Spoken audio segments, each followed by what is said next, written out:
Hi, I am Sangeeta Gore from Trisha Coaching Classes. Student, 10वीच्या परीक्षेला 1 महिना बाकी आहे. या एका महिन्यात कसा अभ्यास करावा, रिव्हिजन कशी करावी याबद्दल थोडंसं सांगणार आहे. समजून घेऊन हे जे मुद्दे सांगितले आहेत ते एका नोटबुकवर लिहून घ्या व त्यावर थोडं काम करा. यश तुमचंच असणार आहे. बघा आता पहिला मुद्दा, study every day for at least 3 hours in after school. Make a time table and follow it sincerely.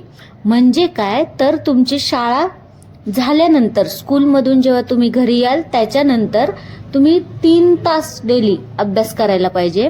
त्यासाठी तुम्ही एक प्रॉपर टाइम टेबल बनवा. Give equal time to all subject. म्हणजेच तुम्ही आता प्रत्येक विषय तुमचे जे काही 9-10 सब्जेक्ट असतील त्या प्रत्येकाला इक्वल टाइम देण्याचा प्रयत्न करा. म्हणजे मॅथ्सला 1 तास, इंग्लिशला 1 तास असा तुम्ही दररोज अभ्यास करायचा. Revise old lesson daily so that you don't forget earlier chapter. म्हणजे काय, जे आधी झालेत सगळे शिकून तर झालेत त्यांची रिव्हिजन करायला विसरू नका. त्यांची एकदा रिव्हिजन झाली ते लक्षात राहिले की तुम्ही आत्ताचे जे चालू आहेत त्याचा फोकस करू शकता. बघा आता पुढे, प्रिपेअर अ वीकली प्लॅन. एक आठवड्याचं तुम्ही साधारण प्लॅन तयार केला पाहिजे. Monday, Wednesday, Friday 1.5 hour each for maths and science. असं प्रॉपरली तुमच्या वेळेनुसार, तुमच्या मूडनुसार, तुमच्या अभ्यासाच्या पद्धतीनुसार तुम्ही 1.5 तास प्रत्येक विषयाला देऊ शकता आठवड्यातल्या एका दिवशी. सॅटर्डे संडे तुम्ही त्या विषयांची रिव्हिजन करू शकता. संडेला त्याच्यावर प्रॅक्टिस करू शकता, क्वेश्चन सॉल्व करू शकता. आता बघा, संडे फुल पेपर प्रॅक्टिस और टेस्ट. म्हणजे काय, तर ज्यांचा क्लास आहे त्यांना क्लासमध्ये तरी असतात की क्लासचे जे टीचर असतात त्यांची टेस्ट घेतात, अभ्यास करून घेतात, रिव्हिजन घेतात. पण ज्यांना क्लास नाही आहे त्यांनी घरीच टाईम लावून पेपर सोडवण्याचा प्रयत्न करायचा. जे काय रिव्हिजन केली आहे तुम्ही आठवडाभरात त्याचा तुम्ही अभ्यास करायचा आहे, त्याचं तुम्ही बघायचं आहे काय. आता बघा पुढचा मुद्दा आहे आपला सब्जेक्ट वाईज फोकस.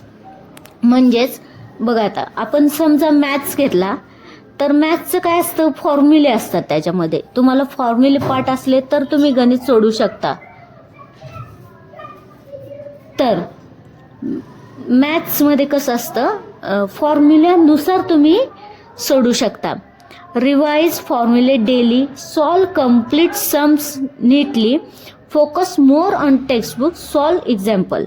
म्हणजे काय, पुस्तकात तुमचे जे टेक्स्टबुकमध्ये जे गणितं दिल्यात, सोडून दिल्यात त्याची रिव्हिजन करायची. फॉर्म्युले जे असतील ते फॉर्म्युले तुम्ही नोटबुकमध्ये प्रॉपरली लिहून घ्यायचेत आणि डेली त्यांच्यावरून नजर टाकायची, डेली ते पाठ करायचेत.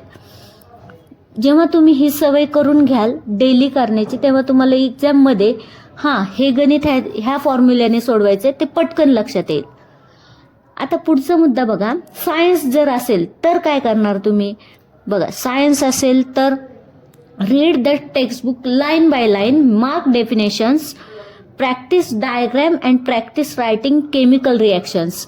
आता सगळ्यात महत्त्वाचं काय तर तुमच्या टेक्स्टबुकमध्ये जो तुम्हाला चॅप्टर आहे त्या चॅप्टरवर तुमची कमांड पाहिजे. म्हणजे ह्या चॅप्टरमध्ये महत्त्वाचं काय त्याच्यावर तुमची कमांड पाहिजे.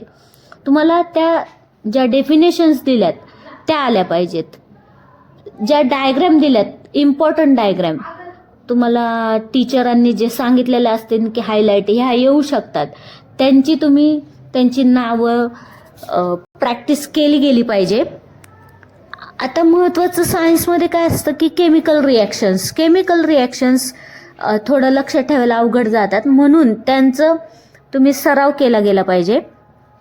लिहून काढायचे सरळ. डायग्रॅमसुद्धा तुम्ही डायग्रॅमची प्रॅक्टिस करू शकता. आता पुढचा मुद्दा आहे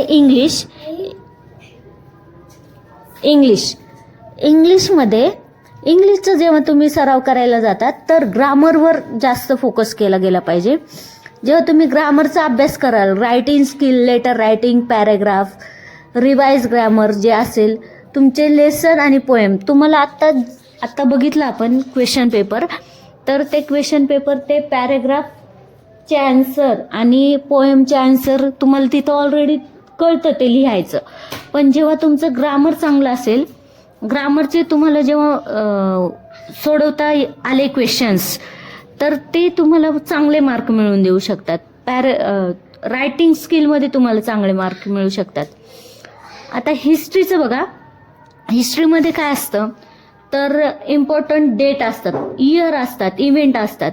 ही लढाई कधी झाली, ती लढाई कधी झाली, डेट असते, कोणी कोणाच्यात लढाई केली, कोणी हे केलं ते केलं, असं सगळं असतं. तर हे लक्षात ठेवायला खूप ट्रिकी असतं. मग तुम्ही काय करायचं, ते लिहून काढायचं. लिहून काढल्यानंतर त्याला एक स्टिकी नोट्स असतात बघा, स्टिकी नोट्स तुम्ही जिथं अभ्यासाला बसतात तिथं स्टिकी नोट्स असतात, तिथं लावायच्या.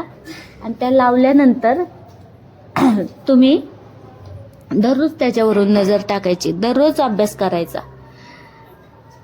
आता जिओग्राफी बघा, geography practice map marking, revise definition, study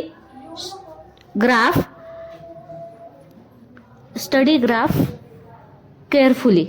आता बघा, जिओग्राफीमध्ये मॅप मार्किंग असतं, म्हणजे ते लोकेशन नक्की कुठे आहे, आग्र्याचं दिले, ताजमहल कुठे आहे, नक्की कुठे आहे, तुम्ही ग्राफमध्ये दाखवायचं असतं. नद्यांचे लोकेशन असतात, ते कुठे आहेत ते दाखवायचे असतात. असं तर हे जिओग्राफीमध्ये करायचं असतं. पुढे बघा, आता आपण पुढचं मुद्द्याकडे जाणार आहे. Highlight your mistake while solving questions, note down difficult formulas, spelling, definitions, quick revision later. आता बघा, तुम्ही जेव्हा पेपर सोडवाल बोर्डाचे, तुम्ही त्या क्वेश्चन पेपरमध्येच पेपर सोडवायचे.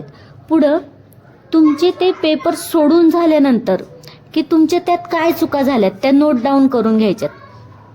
फॉर्म्युल्यांमध्ये काय चुकलंय का, स्पेलिंगमध्ये काय चुकलंय का, सगळं तुम्ही नोट डाऊन करायचंय.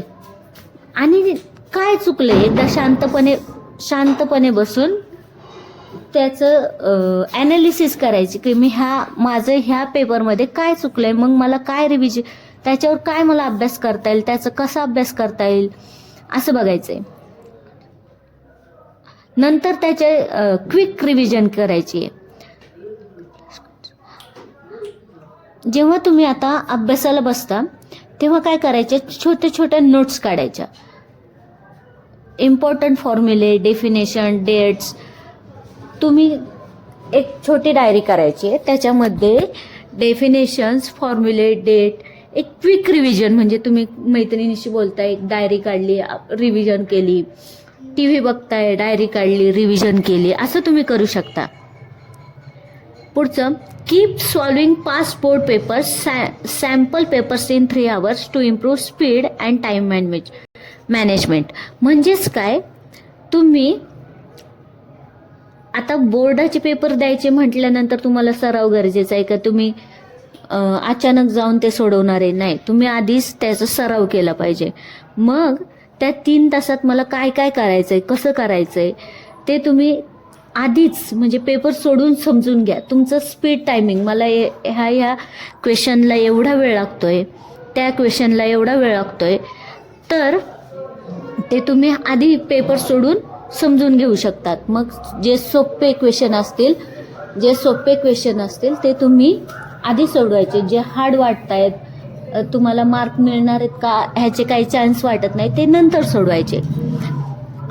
आता बघा पुढचा मुद्दा, plan your exam time, decide which question or section you will solve first, how much time you will spend on each. म्हणजेच तुम्ही कोणतं क्वेश्चन पहिला घेणार, कोणता नंतर ठेवणार आहे, हे तुम्ही ठरवायचंय.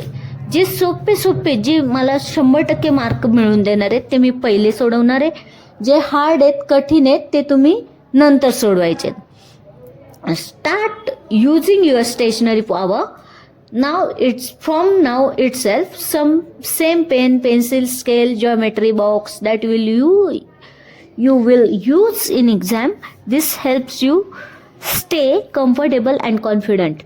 म्हणजे काय, आपला परीक्षेत गोंधळ उडतो. पेपर बघितल्यानंतर आपल्याला घाम फुटतो. जेव्हा आपण पेपर लिहायला सुरुवात करणार आहे त्यावेळी आपल्याकडं पेन्सिलचे दोन पेन्सिल आहेत का, जॉमेट्री बॉक्स आहे का, स्केल आहे का, नाहीतर ह्या छोट्या छोट्या गोष्टीमुळे माइंड डिस्टर्ब होतं आणि तुमचं पेपरवरचं जे कॉन्सन्ट्रेशन पॉवर असते ती कमी होते.